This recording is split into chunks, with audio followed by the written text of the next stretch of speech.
నిమిషాలు నా శ్రేయోభిలాషుల, నా మిత్రుల, నా సోదరుల, నా సైనికుల ఇంట్రెస్ట్ కాపాడుతున్నా, క్లారిటీ ఇస్తున్నా. నేను కళ్యాణదుర్గం నుంచి ఎమ్మెల్యే అభ్యర్థిగా పోటీ చేస్తున్నాను. ఇది క్లారిటీ చెప్తున్నాను మీకు. అలాగని రాయదుర్గాన్ని వదిలిపెట్టిపోవడం లేదు. రాయదుర్గం నుంచి మా ఆప్తులు, మా కుటుంబ సభ్యులు తప్పకుండా ఇక్కడ ఎమ్మెల్యేగా పోటీ చేస్తారు.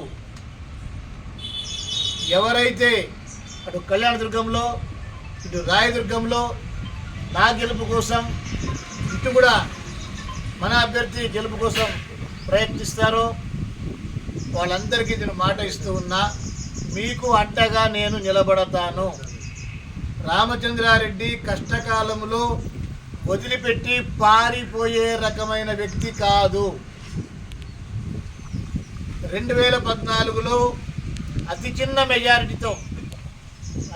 మెజారిటీతో ఓడిపోయినప్పటికీ కూడా 5 సంవత్సరాల కాలం రాయదుర్గంలోనే చెక్కు చెదరని విశ్వాసంతో మీ అందరికీ కూడా అండగా ఉన్న విషయం మీకు తెలుసు.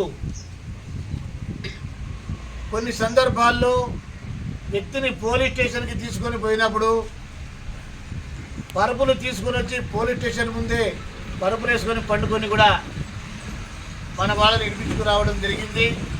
ఎవరిపైన ఏమైనా దౌర్జన్యం జరిగినా కూడా వెంటనే అక్కడికి పరిగెత్తి రావడం జరిగింది. కళ్యాణదుర్గంలో కూడా ఒక మా ఆప్తుల్ని పోలీస్ స్టేషన్లో పెట్టుకుని జీపులో తీసుకెళ్తూ ఉంటే జీపుకి అడ్డంగా రోడ్లో పండుకొని కూడా అభ్యర్థిని జీపులో నుంచి దించుకొని నాతో పాటు తీసుకొని పోయినాను.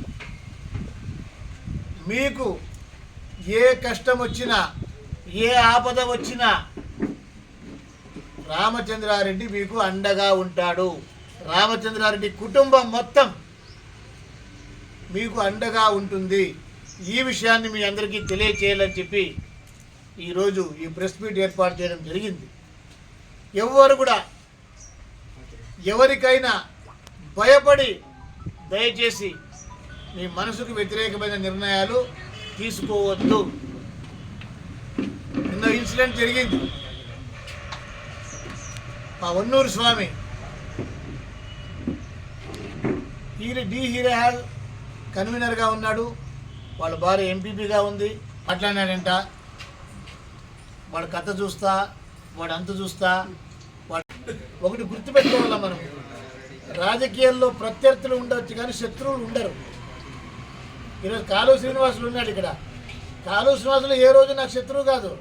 ఆయన రాజకీయ ప్రత్యర్థుల్ని మనం శత్రువులుగా భావిస్తే చాలా తప్పు అవుతుంది. 2012 ఎలక్షన్లో కాంగ్రెస్ తరఫున వేణుగోపాల్ రెడ్డికి గట్టిగా నిలబడి చేసినాడు ఆయన, అంతే కదా. మళ్ళీ నేను 12లో గెలిచిన తర్వాత మళ్ళీ ఒకే అసెంబ్లీలో ఉన్నాము. గెలిచి దగ్గరికి పోయిన తక్షణం గట్టిగా హత్తుకున్నాడు. చాలా కష్టపడ్డావు రామచంద్రారెడ్డి. ఇది భలే గొప్ప ఎలక్షన్, నా జీవితంలోనే ఒక గొప్ప ఎలక్షన్ ఇది. అలాంటి ఎలక్షన్లో నువ్వు 32,500 మెజారిటీతో గెలిచినావు నువ్వు అని హత్తుకున్నాడు. ఆ పెద్దరికి పదే రఘువీరారెడ్డి నేతను ఒక మెచ్యూర్డ్ పొలిటీషియన్.